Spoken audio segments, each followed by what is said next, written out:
What's up, everybody? Welcome to Podcast Now. I'm Alex, and in this video, I want to talk about gameplay features I want to see when we see gameplay of Hogwarts Legacy. Maybe that was confusing, but generally, what I want to talk about is, okay, we've talked a lot about gameplay in general for Hogwarts Legacy, right? We've talked about when we will see it. Is that going to be at the Game Awards? There is gameplay aspects that we saw in the trailer, in the base trailer for Hogwarts Legacy, but next time we see it, when we see, like, extended gameplay, what are some things I'm going to be kind of laser focused on, or what do I want them to prove to me? Those are the things we're going to talk about in this video. Really quickly, if you guys continue to like this stuff, I know I got these, you guys, the diehards, have been watching these Hogwarts Legacy videos. I definitely really do appreciate all of you guys. So I really do. Make sure, as always, you're subscribed. Make sure you guys have the bell icon turned on. And if you guys haven't subscribed to my second channel, I do have a second channel. It's called Podcast Now Plus. The link for it is in the description below. Plus, by the way, as in the word, not the symbol, as in like a plus symbol. Podcast Now Plus. I do a daily video on that channel, somewhat different than the main channel, but I think if you guys like me here, you'd like me over there as well. Okay,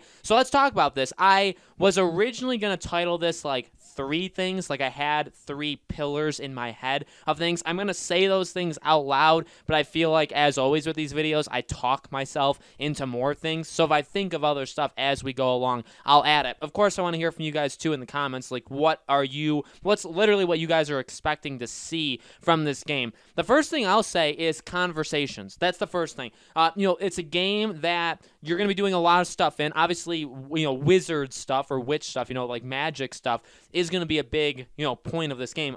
That's one of these points I want to talk about. But also dialogue with professors, dialogue with characters, dialogue with even enemies. These are the things that, when you play a role-playing game, RPG, you really, I think, if this is bad, it really hurts the game. If it's really good, it really helps the game. So to me, you show a 5-minute thing, you show a 10-minute thing, you show a 3-minute thing. I think no matter, how they do it, I think you need to have something in there where you're talking to somebody at some point. Of course, the voice work doesn't have to be complete. It could be one voice, and obviously maybe you could choose 5 different voices when you get the game, right? We've talked about that before. If it would limit you basically to just one male, one female voice, or actually give you more of them. So it doesn't have to be like the final, like this is it could be like the standard, like even in Mass Effect, all the trailers in terms of his voice and in terms of what he looks like, Commander Shepard is the same thing. When I played the game, I added some like scars to him, but I mainly used the same face model they used for for all this stuff for Commander Shepard. You could obviously make him all sorts of different things, and even like Jennifer Hale does a phenomenal job playing the female version. I never did that though. Okay, I used the normal voice, the Commander Shepard voice. So that's something I'm going to be really interested in. I want to hear the voice. I want to see because again, like, I could talk for like an hour about this specifically, right? But like, think about what you could figure out from a game, from like the dialogue stuff. We could figure out how many choices are per each conversation. We could figure out how you do bad decisions in terms of dialogue, good decisions, right? Who exactly can you talk to anybody? Can you only talk to certain people? Do they give you quests? Of course they're going to give you quests, but like, can they do other things than just do that, right? So there's a lot of things, honestly, I think you can learn from this game just by talking to people. So I think it's very, it's kind of slow because you don't want to have like a 5-minute gameplay, thing, like a presentation, and have 4 minutes of it be you just talking back and forth to somebody. I mean, again, going back to Mass Effect 2 is, to me, such an amazing game, but there are a lot of slow parts, and a lot of the lore you learn about, like the Reapers and all of the different like civilizations, all the different like species in Mass Effect, you really only get by talking to everybody, by asking them every single question. And that's, it's interesting to me. I love doing that. I think a lot of people are going to do that in Hogwarts Legacy, but it's not something that you have to super show, right, in like a presentation. It's too boring. It stays on the same thing for too long. Second thing is wand stuff. So again, like magic. This is important. I mean, again, we saw a little of this in in the leaked gameplay stuff. Remember we talked about that a week or so ago about all the leak stuff. I mean, it looks really cool. Again, even in the leak stuff, you have examples of like there's like auto locking, but then it seems like there's moments where you can just move your cursor and he'll shoot or she'll shoot wherever you want to shoot. Okay, it looks like there's destructible, just things in general. So again, with wand stuff, I mean, you could go down even more than an hour of a discussion on this, right? What spells are we going to be seeing in this presentation? But generally, I just want a good scope of what we're going to be doing. Use it to solve puzzles, which we do get to see, right? Like putting the bridge back together. Use it to defeat a animal or a monster, right? Like a troll or something. Use it to defeat a dark wizard. Use it to just cast a spell. I mean, you know what I mean? I just want a couple of examples of how the spells and how magic in this game is going to work. You could expand that into like wand customization. Can you customize your wands? Are there like charms you could put on? Remember we talked about it because a wand is supposed to be so important to you, but like, can you get more powerful wands in the game, and how would that work? Because that would kind of break the lore. Well, if you have like charms put on your wand, that would maybe be some sort of loophole way that you can get around that, right? You have to get, for these kind of things, like to level up your character and stuff like that, you're going to have to get creative in order to make it fit in the lore, that J.K. Rowling pretty much started, right? So again, those are all kind of things I would expect to see. That's maybe the most important, right? To see how much they're going to go into the wizard, or just like the magic aspect in general of it, right?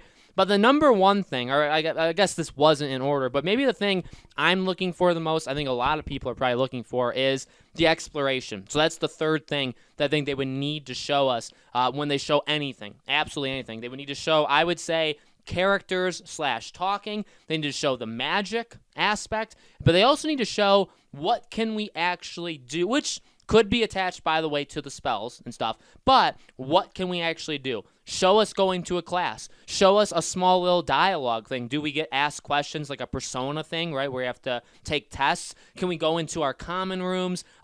Where can we explore in Hogwarts? Can we eat at the Great Hall? Does eating do something? Is there like a buff or something like that? Again, can we talk to different friends? Are there people just in the corridors we can talk to? Can we see not just Hogwarts, but somewhere else? Are we going to go to Hogsmeade? Are we going to go to all the shops? Can we go to Ollivanders? Can we go to the Forbidden Forest? I mean, a lot of these things we know, by the way, like actually all the stuff I mentioned, we probably will be going to all of them, right? But can we see some examples? And even, again, to keep expectations not through the roof, because I feel like expectations for this game, which is fair, because even the expectations I have for this game are through the roof. But if you showed us, and by the way, another thing with this too, I maybe should have said this in the beginning, I really do think a 7 to 8 minute gameplay, like what they did with Gotham Knights. Go back and look at what Gotham Knights did for the DC fandom.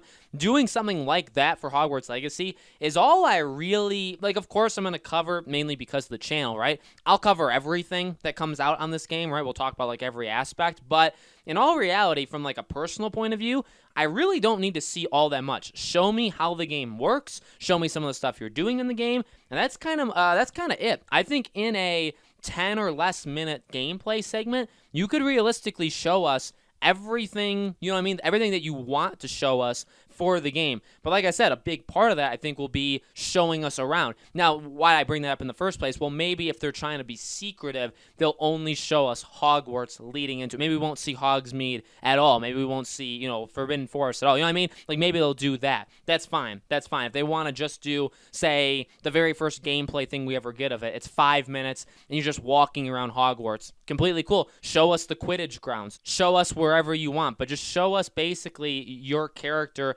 exploring, and what does that mean? Because again, I think that's important, and I even brought this up with Ghost of Tsushima before that game came out, is like, we saw you can go to, there's fox dens and there's shrines and stuff like that, and we saw that in gameplay leading into Ghost of Tsushima, but like, I kind of want reasons for doing it. Now, the reasons in Ghost of Tsushima, some of them are okay, some of them are just like, you find the fox leads you to a shrine, you bow at it, you get like not a skill point, but you get a little like gauge, and when you fill it up, you get a charm, or I think it actually increases your health in the beginning, then when you fill that up all the way, then you get charms. So, I mean, they have more like, they like affect your character in terms of like his stats, let's say. I kind of want there to be because the whole point is, if we're going to be exploring Hogwarts, there's got to be a reason, right? Of course, a reason would just be, I guess, it's cool. Like, oh, I want to see what's down that hallway, right? That's a curiosity thing. But I think also just in a game perspective, if there's nothing down that hallway, and then there's another hallway, and there's nothing down that hallway, you know what I mean? It keeps going like that. If you do that in a game, then you're not going to have people exploring because there's no reward for doing it. Maybe that sounds kind of like you have to reward people, but if there is no reward, you tend to get people that don't do it. You know what I mean? So it's tough, but I really think that they can nail it. They really can. At the other side of things, I'm normally not pessimistic at all with this game. You guys know how high I am on this game, but if they show us the gameplay and they disappoint with the gameplay, well, that's a whole nother conversation we would be having after that, right, of all the bad stuff. So hopefully we don't have to have that talk, but I'm sure we will at some point talk about some negatives with this game. And I'm not hoping for it, but I do think that'll one day happen. But let me know, guys, in the comments below, what do you think? What are you expecting to see from this game the very first time? Again, we already saw gameplay, but it was almost hidden behind the trailer. When we see official gameplay, it's just gameplay, what do you guys want to see from it? Let me know. Again, as always, make sure you guys are subscribed to this channel, hit the bell icon, subscribe to my second channel, Podcast Now Plus. Again, the word plus, not the symbol. The link for it is actually in the description below. You could, of course, just search it on YouTube. You'd find it. It'd be the first result. But the link for it's also in the description below. Thank you guys so much for watching. I truly do appreciate it. I hope to see you all on the next video.